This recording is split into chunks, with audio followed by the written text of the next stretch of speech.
Good morning, ladies and gentlemen. I'd like to welcome you here. Thank you for coming for what we consider to be a special occasion, the 75th anniversary of the first flag raising on Mount Suribachi, the Iwo Jima. I'd also like to welcome our special guest, our Representative Schoaf. I saw him in the crowd, if he'll raise his hand. Thank you for coming, Representative Schoaf. And I'd like to give a special recognition also to our World War II veterans. We've got several sitting out here, the chairs up front. Some of them are approaching almost 100. No, we won't say that now. But we do have a number that have called back and said they were coming that were 100 years old. And all these gentlemen are 90 plus. The reason we decided to do this was, and we have a person that was born in Monticello that did a heroic thing and had outstanding meritorious courage and bravery in World War II. Ernest I. Boots Thomas. He was recognized before he took the flag up to Mount Suribachi for his valor, for action 3 days prior to taking the flag up Mount Suribachi. He received the Navy Cross. Then 3 days later, he took the flag up Mount Iwo Jima, and then 10 days later, unfortunately, he died on the battlefield. You don't find people like that very often. And this generation of World War II has been called the greatest generation for the amount of sacrifices they put forth during the World War II and in the war effort. And they're a memorable group. They have got courage, strength, perseverance, and in the military that a lot of people served in, they witnessed unspeakable horrors and tragedies, but yet they came back to our country and became pillars of their community and helped build the society that we have today and enjoy today. Each one of us here, I would like to ask you to take time to realize and be thankful for what this generation sitting down here in the chairs out front did for us. Our life, our liberty, our freedoms, our country, our middle class can all be traced to the efforts that they put forth during the war and after the war. And it's an honor to be here saluting these veterans, and we've got a program that hopefully they will enjoy and we all enjoy, and will be an honor and a tribute to all the sacrifices of our veterans throughout the country's history. Your freedom has been said, it is not free. So the description Admiral Nimitz said of the people that fought on Iwo Jima was that uncommon valor was a common virtue. Japan, it was going to be an extreme struggle, each island to island, and the Japanese had dug in and were going to stay to the last man. You had Boots Thomas and his crew and his platoon marched up Mount Suribachi with the Japanese still embedded in the caves and under threat of attack all the way up. The unfortunate thing is that he's not recognized and was not recognized for the fact they raised the first flag. Everyone knows the second flag. You know the photograph that Rosenthal took, and that's the one that's one of the most famous photographs in the world. And it's the one that the Marines built the monument in Arlington Cemetery modeled after. And this story would have died had it not been for our local citizens keeping the story alive. And Dr. Jim Sledge is one that has pushed ceasingly and with a tremendous amount of perseverance to keep the Boots Thomas story alive. I'd like Doc Sledge to come up to be able to recognize him. If we could give a hand for Dr. Sledge.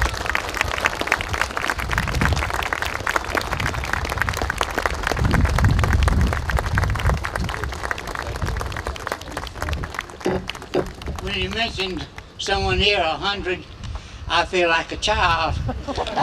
Some of us are getting on up in the years. But last May, Troy came and says, you know, we got to start working on the 75th anniversary. And since that time, we aren't just here by happen. So Troy's done a terribly lot of work,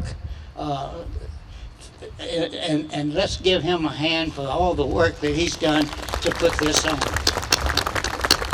And if anybody's ever come to Monticello that loves this town like he and Gretchen have, I don't know that person. But let me just say this one thing. What a tremendous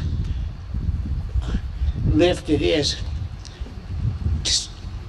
to see so many of you here come out to pay honor to not only our veterans and in boots, but to all those who served our country. We'll have the invocation now, shall we? You want me to? Well, let's have the invocation, please. Would you remove your hats, please? Our Heavenly Father, you've been so good and kind to us. You've blessed this nation, and you've blessed each one of us in separate ways. And we come this morning to thank you for all that you've done for us.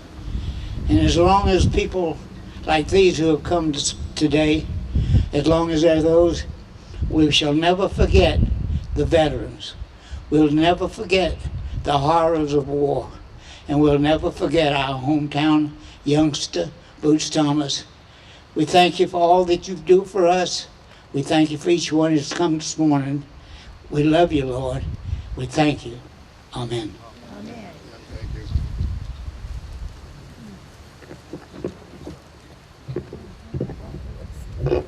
I appreciate the kind words of Dr. Sledge, but this is not my effort. This was a community effort. It was the effort of the Historical Association, the American Legion Post 49, and the VFW Post 251 with the support of the City of Monticello and the Tourist Development Council. It's been a community effort, could not have been done with just one person's effort, and I appreciate everything that everybody's done to put this together, and I appreciate everyone showing up today. Attention to colors.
just you wait and see.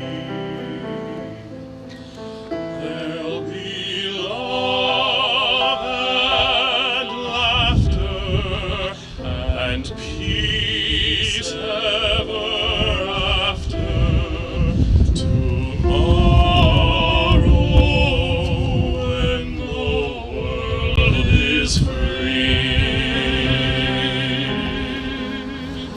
the shepherd will tend his sheep, the valley will bloom again, and Jimmy will go to sleep in his own little room again.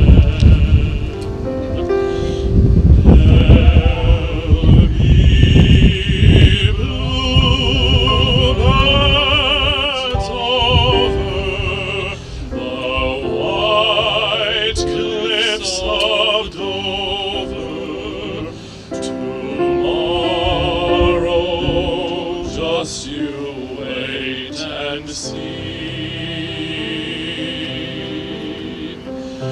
Tomorrow, just you wait and see.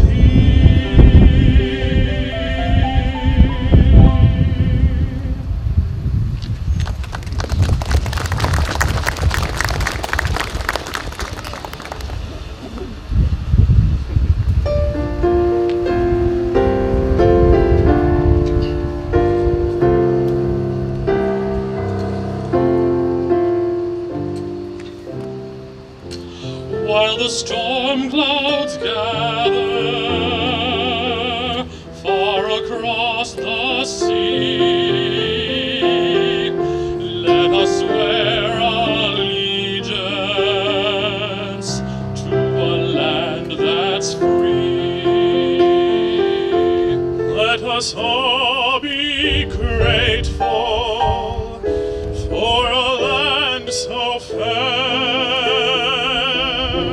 as we raise our voices in a solemn prayer.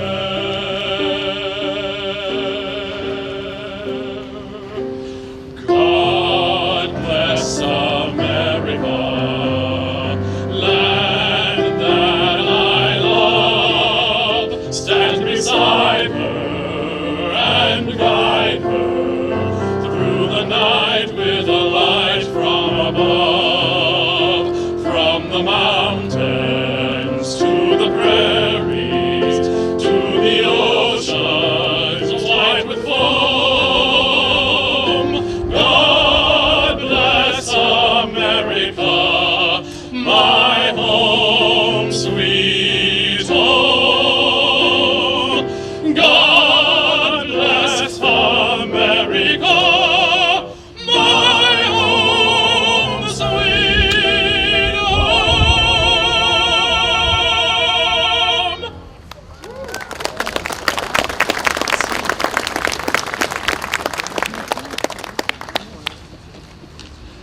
Thank you, Drew, and Christian, and Emily.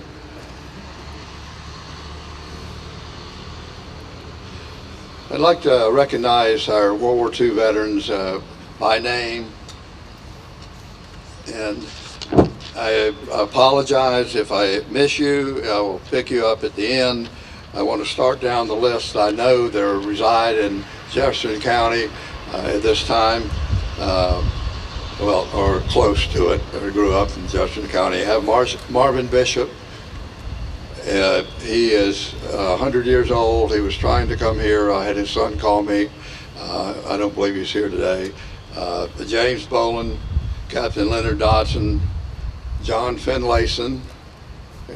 John, everybody give him a hand, please. Dennis Gallen.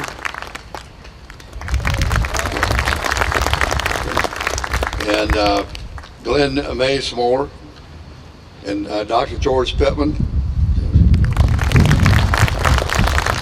Gerald Pitts, Charlie Riker,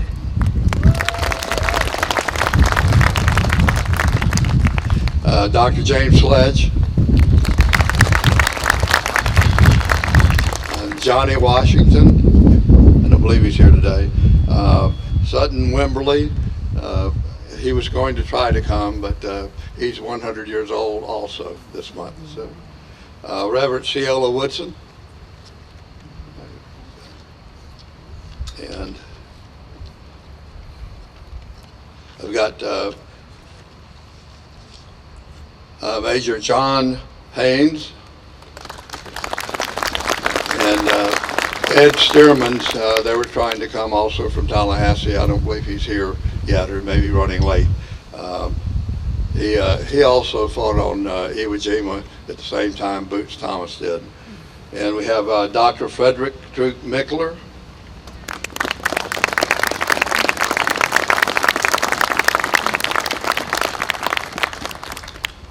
And Colonel Shelley. And did I miss any World War II veterans?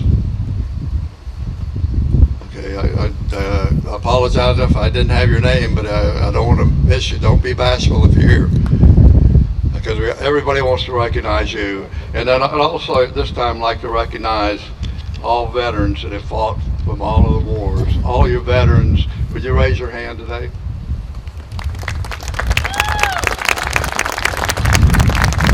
Thank you for your service, all of you.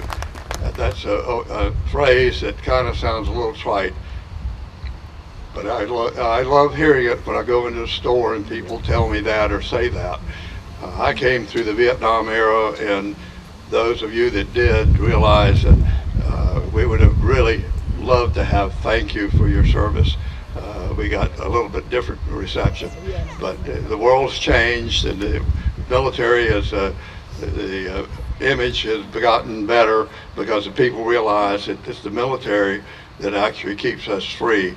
There's a world of very bad people out there that would like to do us harm, and the only people standing between us and them is the military. I'd also like to point out on the program what we tried to do. If you got the program in your hand, on the back page is a print of Jefferson County Honor Roll, and it's the people and soldiers and sailors who have died in combat in World War I and all the way through Korea up to the Vietnam era. On the inside page are the veterans that live in Jefferson County, and we have a number of veterans from that have recently departed, and I would like to read their names too, because most of these gentlemen and ladies were all pillars of this community. We have Steve Andrus a week ago, Albert Banks, Willard Barnhart, Eddie Barrington, John Culbreth, Theodore Gamble, Orrin Hamilton, Thomas Saunders, Ernest Sneed, Dr. John Ward, Stephen Walker Sr., Stephen C. Walker Jr., W.H. Buddy Walker, and Willis Norwood. They are all missed in our community. They were great friends. I knew most of them, and they were fine people. As I said earlier, the World War II veterans are the ones that came back and made this country what we know it today. If they had not been for their effort, we wouldn't recognize the United States today.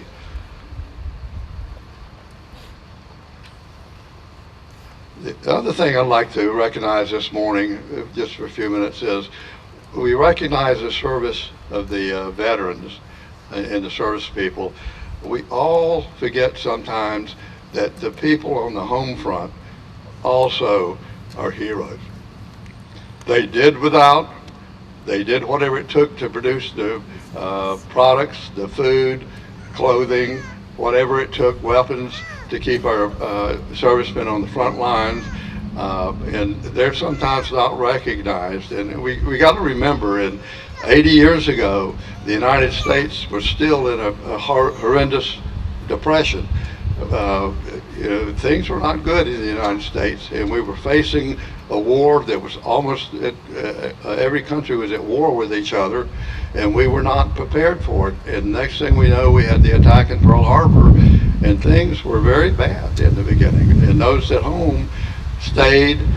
Sometimes their life as stressful as it was on the home front or the front lines, because of waiting for the bad news about their relatives, fathers, daughters, sons that were fighting on far-off shores. I would like John Finlayson to come up and tell us a little bit about life in those times, if he would.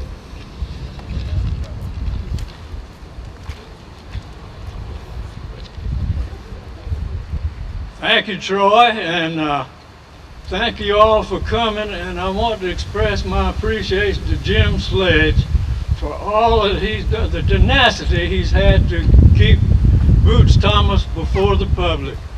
And I'd also like to thank Troy and everyone that had anything to do with this. Now, Troy asked me to do 5 years and 5 minutes. And those of you that know me know I'm more apt to take 5 years to do 5 minutes. So we'll see where we get. I was in Pensacola. I was living in Pensacola when the war came. I remember December the 7th, 1941. I was 14 years old 4 days before that, and my daddy took me out on my first driving lesson on December the 7th. And you could get a driver's license if you had 50 cents and was 14 years old then. And we stopped at a neighbor's house, and they said that the Japanese have attacked Pearl Harbor. Nobody knew where Pearl Harbor was. It was something new to all of us. But the next day, President Roosevelt made that speech and talked about the day that'll live in infamy. And from there, we went from a civilian economy to a wartime economy overnight. And the first thing we found out, we had a lot of scarcities. And when you know what happens when things get scarce and people got money, inflation is what happens. Well, that didn't happen then.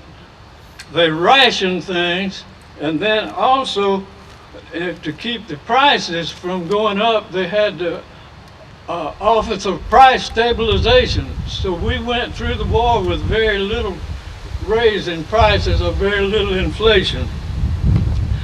There were no new cars, gas was rising. They had an A card, B card, C card, D card, and E card. I had an E card, I had an outboard motor, I got 2 gallons of gas a month. And the A card got, I think, 10 gallons of gas a month, and then the B card was for business, C card was for essential services. They got all they needed. Food was rationed, everybody got a ration book. It had blue stamps in it and red stamps in it. The red stamps were for meat, and the blue stamps were for sugar and canned goods and groceries. And when I raised chickens in the backyard, and my daddy said the worst thing the war worked on him, he had to live off of chicken. And my mother, when she heard my brother was in the South Pacific and we called from New Orleans that he was coming home, Mama got our metaphors mixed up a little bit. She said, "Praise the Lord, the prodigal calf coming home." And so she said, "Johnny, you go out there and kill a chicken." And it was dark. I went out there to kill a chicken, and I almost hacked this thumb off. So I came back in the house, and Mama called Daddy. She said, "Johnny's cut his finger, Edwin. Go out there and see about that chicken." Another thing, in 1943, copper was so scarce, they made pennies out of galvanized steel. Now that was a sorry penny. You could throw it down and it didn't even make any noise. The draft was started in 1940, but it was from age 18 to age 40. And they were very efficient My brother was on Guadalcanal when he got his draft notice.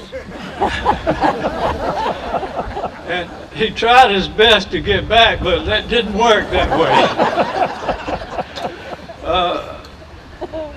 There were very few deferments. In my graduating class in high school, we probably had 40 or 50 out of the 400 that had already been drafted out of high school because they became 18.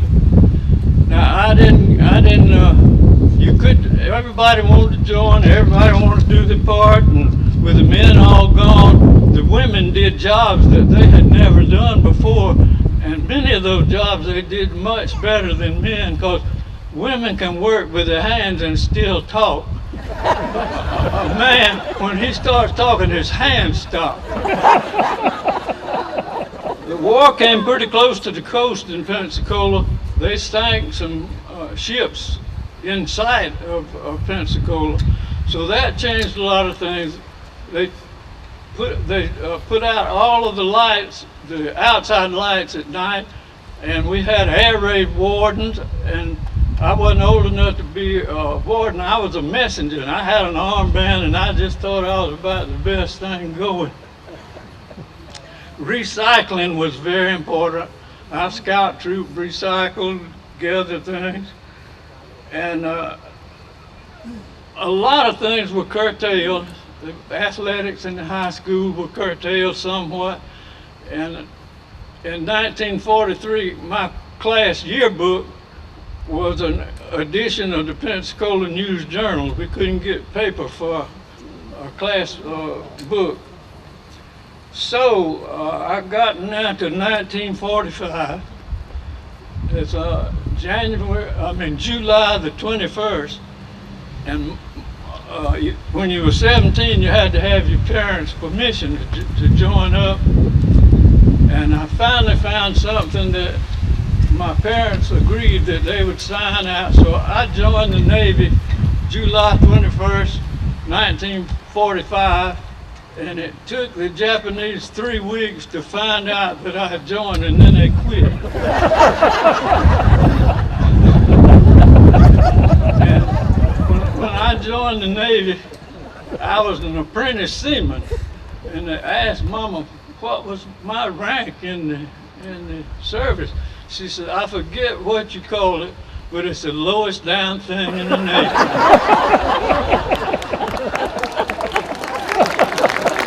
Thank you, John. The next speaker we have on the list is Jennings Bunn. He's got a big experience with the area of the world where Iwo Jima is. He was an anthropologist for the Department of the Navy in the Marianas for a number of years, and then after he retired, he stayed in Guam and gave tours on both Guam and on Iwo Jima. So, Jennings? Thank you. Good morning. My first name is Jennings, and I live over in Live Oak. But before I get started, I want to say how honored I am to be in the presence of these World War II veterans. These men are the best, greatest for sure. But, I'm a retired archaeologist, and I went to Guam in 1991, January 1991, on a 6-month contract and stayed 14 years. I loved it over there. I also learned a lot about the actions that took place on Guam, Tinian, Saipan, Iwo Jima. I've been to all of those places. But I knew virtually nothing about World War II when I went over there, because World War II is recent. I'm a prehistoric archaeologist, and I figured, well, you know, that's way too recent. My opinion and my interest changed immediately when I got over to Guam and saw what was left on those islands. I was there on a 6-month contract, and like I said, I stayed 14 years. As such, I never intended to come back over here. I liked the islands real well, and I made a point of learning the history of Guam. I met the Manamco the elders who went through the 2.5 years of Japanese occupation. They were lucky to be alive. The Japanese intended to kill all the Chamorro people on Guam. They had already rounded them up and put them in a concentration camp at Meningen, about 10,000 people, inadvertently saving the lives of a lot of those people because we had no idea, the U.S. had no idea how many people actually were on Guam. And our bombing of the coastal areas would have killed a lot of Chamorros. So inadvertently, the Japanese did save a lot of lives, but they intended to kill them all in the long run. The 77th Army liberated that camp. But in my time there, in having learned the history of Guam, I was approached by Military Historical Tours out of Woodbridge, Virginia, to give tours on Guam when they brought veterans to the island there.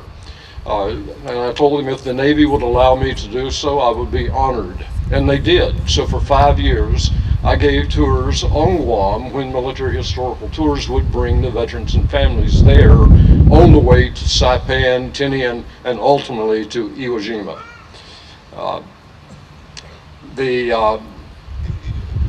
Had a Japanese friend on Guam also, and she asked me, Jennings-san, you do tour for American veteran, would you for Japanese veteran? And I said, if the Navy will allow me to do so, yes, I will. So for 5 years, I gave tours to All Japan War Comrades Association as well. I met a lot of Japanese veterans who fought on Guam. The first thing they asked me when I met them the first time, where was I in 1941? So I said, well, I was about this big. I was born in November of 1941, actually 1 month before they bombed Guam. As you know, Hawaii was bombed 7 December 41. Guam was hit within hours. It was actually the 8th of December when they hit Guam and the Philippines. They took control. We only had on Guam at the time about 700 Marines and a few Army personnel, virtually nothing to defend the island against the Japanese. They landed with 5,000 Imperial Marines, the best the Japanese had. So there was nothing that we could do. After the end of World War I, Japan had asked us to remove all armament from Guam, and we did. So we had nothing to fight them with when they came. But I'm not going to get into much more on that, other than I want to thank and recognize a few people myself here.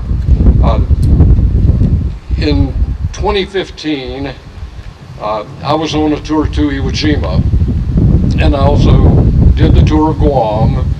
On my tour bus was a gentleman from down here in Tampa, Kent Dozark. Kent, raise your hand, please, brother. Kent was on my tour bus, and we struck up a friendship there. When I found out he was from Tampa, I'm from Live Oak, we struck up, and I also met Mr. Spearman, the gentleman that couldn't come today. He was on Guam with his son, met him as well. He's 100 years old now. But after we got back from Iwo Jima, Kent called me. He said, I want to tell you that there over in Monticello, there's a grave of a first flag raiser on Iwo Jima, Ernest Ivy Thomas. But he said that the information on the grave, on the brass plaque, is not correct. It had on the brass plaque at the time that the flags were raised on 24 February. No, they weren't. They were raised on the 23rd of February. On his grave slab, they also had his birth date wrong. Well, I came over here. My sister and I drove over to look at Boots' grave. And sure enough, well, my sister noticed the error in the birth date on his slab, So, having just been to Iwo Jima, I knew some of the people with the Iwo Jima Association, and I started making calls. This is wrong information on this hero's grave down here. Well, ultimately, I was contacted by the 5th Marine Division Association, and they put up $5,000 to correct the errors on those graves. Well, through contacts here, the first person we talked to was Miss Emily Anderson over here at City Hall. She gave us information on Dr. Jim Sledge. He's the one we should contact, which we did, and found out a lot of information about Boots himself. The two books I have with me here, thanks to Ms. Sheets, are excellent on Boots' life. Excellent. I'd also like to, of course, Dr. Sledge has already been recognized, but he's the top. So I really keep in touch with Dr. Sledge. Also, Rebecca Sheets, I haven't met. Didn't meet her here in 2015. Are you here? She is here. Okay. Well, also, Lynn Blas and family, I think I pronounced that right, B-L-A-I-S. Boots' niece is here from Tallahassee. Would you raise your hand? All right, excellent. We didn't meet you in 2015 either, but so excellent. Thank you for coming. Now, I have been, getting back to Iwo Jima, I've been to Iwo Jima 5 times with the veterans that fought there. So it had a special meaning to me when my brother Kent over there told me about Boots' grave over here in Monticello. That's something that should never be forgotten. The first flag raisers. You never hear anything about the first flag raisers. It's always Rosendal's picture of the second raising of the flag. The first veterans that went up there were 4 of them. Boots, his Lieutenant Scherer, Charles Lindbergh, and Hank Hansen. There were 4 flag raisers on the first raising of the flag, and 2 of them were killed before they left Iwo Jima. As you know, Boots was killed on the 3rd of March, not long after he got to Iwo Jima. But Boots was with Company E's 2nd Battalion, 28th Marines, 5th Marine Division. And it's still a very active, I am a life member of the 5th Marine Division. Although I wasn't a Marine, I went in the Air Force in 1960. Perfect world in 1960. No, nothing was going, the Cold War was going on, but that, you never hear much about that. But I got out in 1968 and used my GI Bill to go to college at Florida State. So,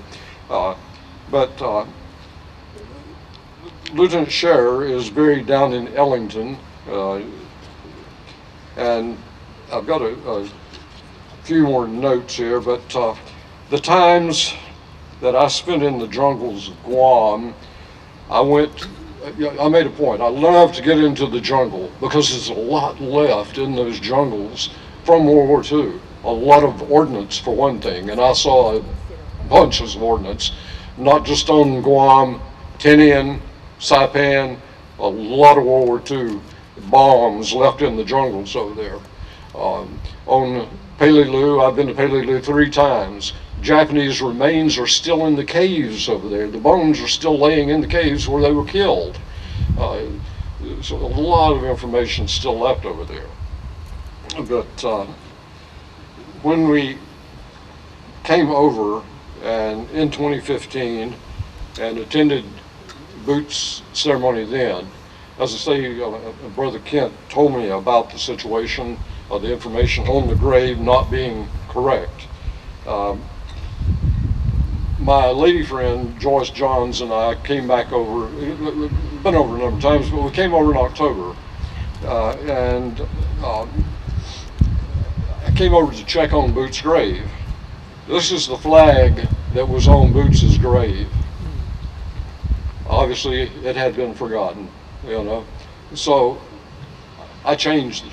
If any of you have been to the cemetery and have seen Boots' grave now, I bought a new flag, and I also bought a 4-foot flag staff to put that on at his grave.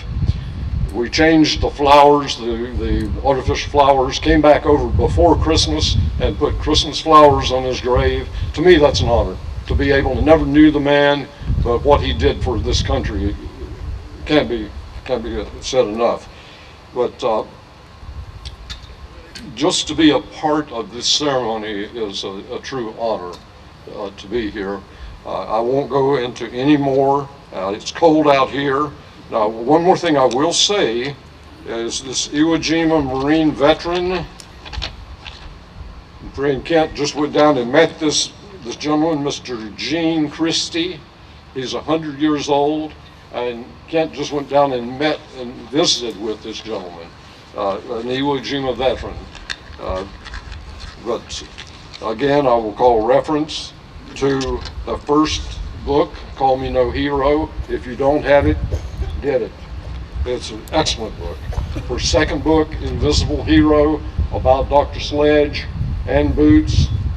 They're excellent books. I highly encourage you to get those. And my honor, Semper Fi.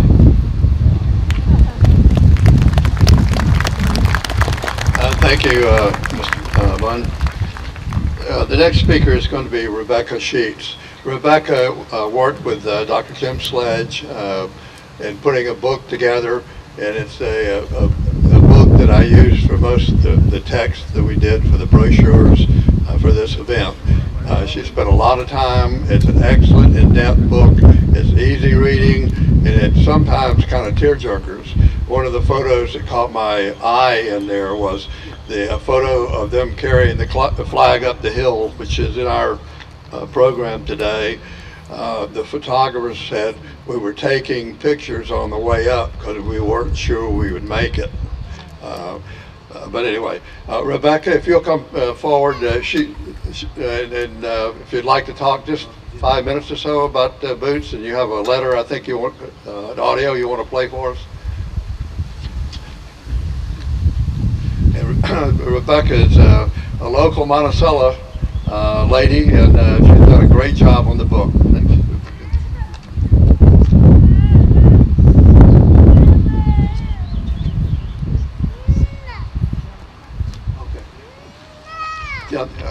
Rebecca just pointed out an error I made, which I make a lot of errors. I believe we have a gentleman in the front row here that's a World War II vet. Is that correct? Would you yell out his name and I'll tell her? Robert Kennedy. Glad to have you with us, and I apologize for leaving you out. But thank you.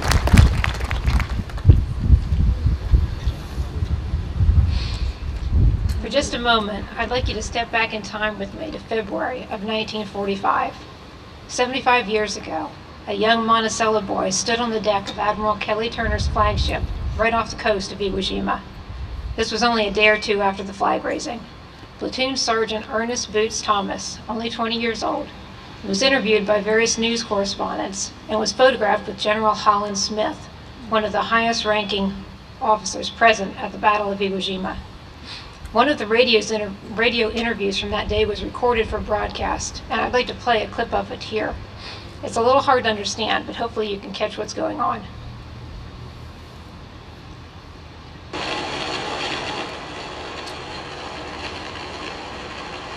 All right.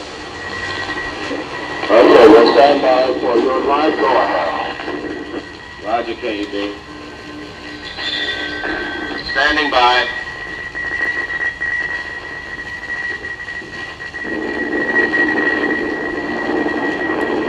This is Van Clyde on the flying bridge of Admiral Turner's flagship at the coast of Iwo Jima. Here beside me, the leader of the Marine platoon from the 5th Division, which raised the American flag high on the top of Suribachi volcano at the southern tip of Iwo Jima. He is Platoon Sergeant Ernest I. Thomas, a modest but tough 20-year-old fighting man from Tallahassee, Florida. Sergeant, you are the first American in history who has ever raised Old Glory over a part of the Japanese home empire. No, Mr. Pryor, I don't want to do it very impressive. The honor belongs to every man in my platoon. 3 of us actually raised the flag. Lieutenant Harold G. Brown, our company executive officer, Sergeant and myself. What's the rest?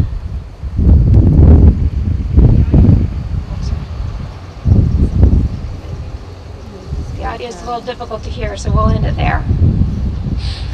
The position Boots held that day was a position of honor. He, a mere platoon sergeant, was being recognized and congratulated by the top brass, and his name was being broadcast across the globe. In the midst of this fame and unlooked-for glory, what did Boots do? We could assume that he was thrilled by the honor. We could assume he'd enjoy his moment of glory. But surprisingly, his response was quite different from what we might have expected. In the midst of that fame and glory, what did he do? He protested. "No, Mr. Pryor," he said when a reporter honored him for raising the flag. Then he explained that he alone wasn't responsible for that flag raising. "I didn't do a thing," he told another reporter. Instead, he explained, "The men that were with me should be out here too." Throughout his time with the press, Thomas protested the recognition he received. He wasn't looking for praise for what he did. All he wanted to do was set the record straight and be allowed to return to his men. That's all that Boots did in his moment of fame. He told the story. He named the names. He wanted to get the record straight, not because he wanted applause or acclaim for what he did, but so that he could honor those who were laboring in the ordinary tasks of their duty to fulfill what they had been called to accomplish. Boots recognized what we so often fail to remember. In the great events of life, in the major happenings, there's often only a few individuals who stand out and who receive the glory or honor. In the meantime, the thousands of others who helped and who labored alongside often go unnoticed. That's just the nature of life. As humans, we can never know the whole story. We'll never remember everybody's names. It's difficult to go behind the scenes and recognize the countless individuals who have made a difference in a person's life or in a moment of history. It's been said, for example, that the hand that rocks the cradle is the hand that rules the world. But so often we forget to thank that unnamed woman who spent countless hours of her life rocking that cradle and nurturing that little soul. In the same way, the world will never remember the people who perhaps did the most, who had the greatest impact, and who quietly did their duty in the midst of very difficult times, when it would have been easy to shirk responsibilities, knowing that no one would ever know. So I'd like to take a moment to thank those unknown, unrecorded people, those invisible heroes. Many of you are present right here with us today. Your names will probably never be known to history. Your stories may never be written down or told, but your faithfulness is nonetheless real, and our gratitude to you is nonetheless genuine. You probably don't even want recognition for your work. You've never asked for credit or praise. But I'd like to take a moment to publicly express the gratitude that I and so many others owe you for your selfless labors, your diligent efforts, and your courage in continuing the work that God has set before you, even through the difficult times. Your example is my inspiration. Thank you.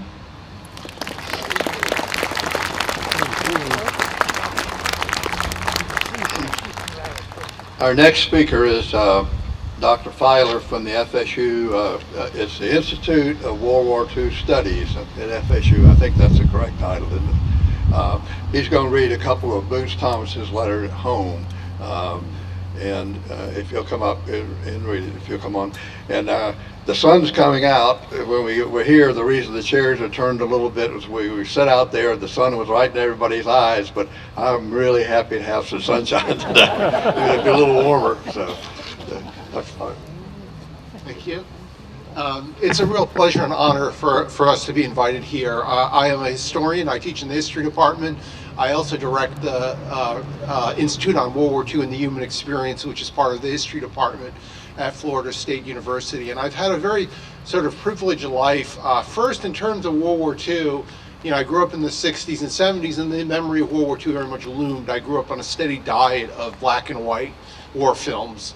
I had the good fortune in the early 1990s to be tapped to do an oral history project at Rutgers. It was going to be a 2-year project funded by the Rutgers class of 42 about World War II, and that project is now in its 23rd year. And I had the great privilege and opportunity. It was a privilege to get to know approximately 200 World War II veterans and those who served on the home front. I did life course interviews with them, and if you ever want to read some great interviews, go to the Rutgers Oral History Archives and read some of those interviews. There's some really remarkable men and women whose stories have been told and saved for history. In 2011, I had the really good fortune to come and take over the Institute on World War II and the Human Experience. And we do a number of things. So on next Thursday, we're going to have a public lecture from a very good historian who's going to talk about Red Cross workers and USO workers who serve overseas. We're doing a big scholarly conference in New York City on the Intrepid about World War II journalism. But the heart of what we do is teaching, but also preserving the memory of the World War II generation. We have over 7,000 individual collections of letters, diaries, photographs, visual arts, and artifacts given to us by the World War II generation or their children or grandchildren or others. And one of the other things I say when I'm teaching it, and my students really send regrets they could not be here. They are in the middle of midterms, and Carmelina Morsch is particularly disappointed not to come, because Carmelina digitized the entire collection of Boots Thomas's correspondence. So if you go onto our website, you can find a link, and you can read all of Boots Thomas's correspondence that survives. And I highly recommend it, particularly the very poignant letters that came back, returned to sender from his mother. But I want to sort of read two sort of happy letters from Boots while he was in training in California and aboard ship. And the first is from November 7th, 1944. Dear Mother, I got a letter from both of you and Mary McCall tonight and was very glad to hear from you. I want you to remember to write just as often as you can, and don't wait for me to write. I will write as often as possible, but there are times when it just can't be done, and this may be the times in the future that it will be makes before you hear from me. I got a letter tonight from Gwyn Sledge, and she told me all about all the Monticello news. She is going to send me the Monticello paper. I have also written the Coopers, but haven't heard from them as yet. By the way, how were the V-mail letters? Were they very plain? I know they are slower than airmail, but I thought I would try them to see how they worked. I haven't gotten any of the packages you sent as yet, but it will probably get here in a few days. Unfortunately, you will have to wait a little while for the money for Mary's present, but I will send it. Even though the weather is very nice here, we awoke the other morning to find snow on some of the mountaintops. And it is kind of funny to be literally burning up in the middle of the day and look up at the mountains and see snow. Well, I suppose I'd better stop now because there's not much more to write. I'll write again soon. Love to all, Boots. And he says, P.S. I suppose you know that Marine and Navy personnel can get packages overseas instantly if you request them. And this applies to any other, and this also applies to Army personnel. Sort of a little hint he wanted something. And this letter is from July 24th, this letter, a few months later, he writes, Dear Mother, and this letter has a bit of tragedy in it. Dear Mother, I know that letters have been few and far between for the last few weeks, but we have been on the water most of the time, unable to write. We are leaving you again this morning and want to return. We won't return until August 1st, and this will be our last maneuver. When we get back, we will be just standing by and waiting to be called. I haven't written many for several weeks, and I think, I haven't even written Mary for several weeks, and I think it is she is kind of mad now for not writing. Bob sent his wife home 2 weeks ago, and he's getting ready to ship overseas too. He's going to Pearl Harbor, he thinks, and we should probably see each other there. I don't know whether I told you or not, but Bob's wife lost her baby, and it like to have killed them, both of them. Well, I've got to stop now and get some more work done before we leave this morning. Write soon. Loves to all, Boots. So I just want to end with saying it's great to bring Boots' presence here, both through his letters, and I'm delighted we got to hear his voice from the radio interview. And again, I want to both honor Boots Thomas, but all the veterans, particularly of World War II, but all veterans in general for their service. Thank you again. And let me introduce Mike Casper, my head archivist. Mike is going to forego the letter he was reading. I appreciate that he came. We're going to try to shorten the program up. you're freezing, I'm freezing, and I really want to be able to give the salute to the veterans of World War II that are not with us today. We have many of them, not only war casualties, but those that have passed on. And I would like to take a few minutes, seconds for each of us to just a bit of silence to give a word of thanks for the people that have passed on that are not with us today, that made the sacrifices during the war.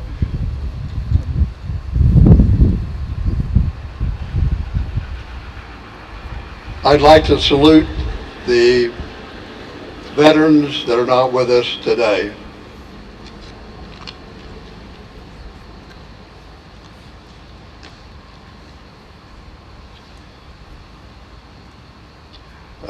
Taps.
Please be seated. I'd like to take one minute to thank all the people that put this program together, all the Historical Society, the VFW 251, American Legion 49, and City of Monticello, and the Tourist Development Council, and all the people that volunteered to help us get set up today and break down. It's a worthy cause. I appreciate all of y'all coming out and showing your respect for the World War II veterans and for Booth Thomas. This concludes the program. Thank you for coming.